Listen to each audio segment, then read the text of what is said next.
Akasema pastor, mimi sasa mke wangu simuelewi. Akasema kwa nini? Akasema mke wangu hajawahi kunianza kuniomba. Mimi ndio wa kumwanza kila siku. Mimi ndio naomba. Naomba. Yeye hajawahi tu. Tuna mwaka kama wa 5 hivi. Ni mimi tu ndo naanzisha mechi. Hivi mke wangu ananipenda kweli? Nikamwambia kijana, msome mke wako. Wako wanawake ambao ndivyo walivyo. Yaani yeye anaona akikwanza kama umalaya, akikwanza kama vile muhuni, akikwanza kama... Yaani kuna wanawake ambao bado hawajafunguka akili zao, lakini hawajui. Sisi wanaume ukinianza nafurahi. Najisikia raha. Yaani ukinianza ukasema nataka. Yaani najisikia kwamba nimechokozwa. Kwa sababu nyie mnafahamu wakati fundi anajenga nyumba aliweka wapi switch ya stima? Nenda pale kwenye switch ya stima pale, tafuta, washa.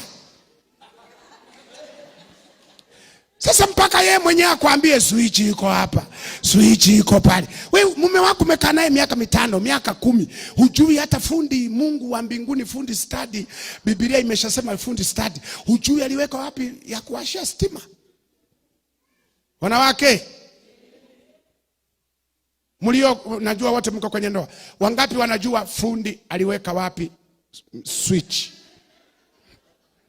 Mnajua? Switch, mume wako switch iko wapi? Ambapo kiwasha na waka mara moja. Sasa mnachelewa nini? Wewe unaona jamaa hajafanya kazi ngumu leo.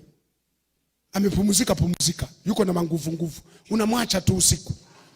Kama kweli amechoka, unajua kabisa huyu anaanza kukoroma kama generator kanisa, amechoka huyu. Huyu achana naye leo. Lakini kuna siku naona limeshinda tu nyumbani hapo, au limeenda mjini halijafanya kazi ngumu, unaliacha la nini? Switch.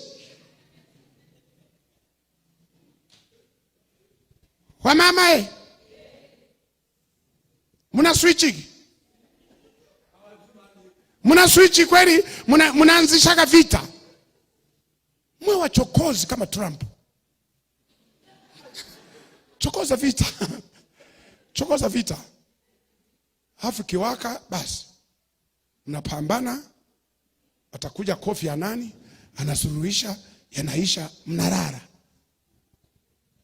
Hasa kama mama unarara tu kama gogo, alafu unasema atanianza mwenyewe.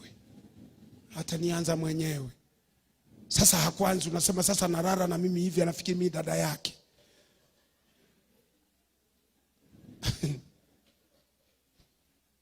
Haleluya.